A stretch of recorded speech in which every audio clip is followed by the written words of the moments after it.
So, allow me to set the scene for you. It's my group chat with my friends from first year. We've been really close for a long time, so we obviously know each other pretty well.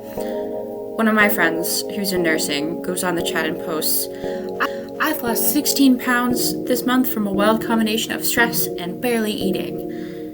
My other friend, she goes on the chat and she says, ooh, that's good, but not good how you lost it.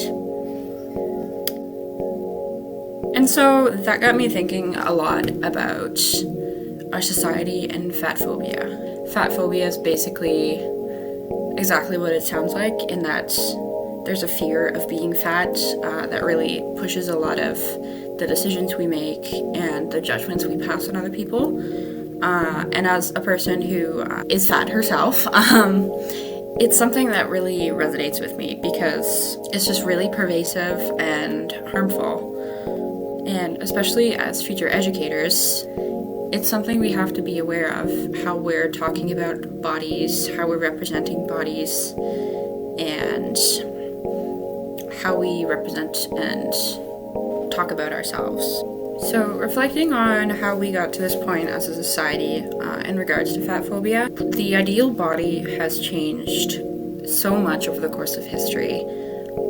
And for the last couple decades, what we've landed on as a society, thin is in, basically. A lot of the times, the ideal bodies that we're being shown and are being told that we're supposed to have really aren't attainable for everyone. Not everyone is able to lose weight. Not everyone is able to have a thigh gap or a large bum. That just won't happen for some people. And if they keep striving for this unrealistic standard, then that's just horrible grounds for trouble. And when it comes to students, especially at the intermediate senior level, we're dealing with a very vulnerable population. These are kids who are so impressionable and so vulnerable, and they really look to the authority figures in their life for guidance and for role modeling and to figure out what's okay and what's not okay, what's normal. And if educators are reinforcing fat phobia and saying that people aren't enough if they weigh too much, then that's not going to help them at all. And one of the most insidious ways that this really comes out is in the way that people interact with other people's weight loss. So if we go back to the example of my friend who lost a bunch of weight because she's been really stressed, that can happen for some people. And if we are celebrating that kind of weight loss, or celebrating somebody who lost 50 pounds because they actually have an eating disorder or have maybe started to use substances, then that's just reaffirming that the unhealthy behaviors that they're doing are okay because that's making them skinny.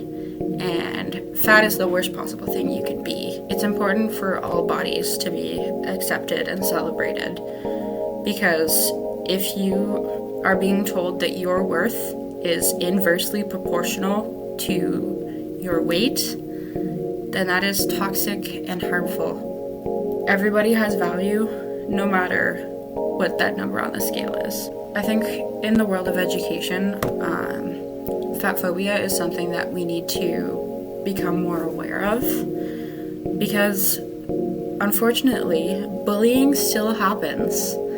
I was bullied really badly when I was a kid because I was still fat. And I don't want that for my kids. I want things to be better. I want us to be better.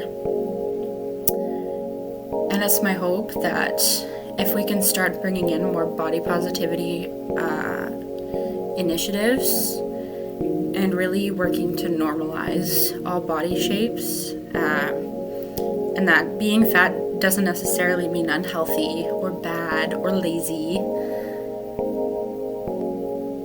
There's a lot of stigma that needs to get broken down because it hurts people. And it's really sad that the year is 2020, but our vision is still so unclear.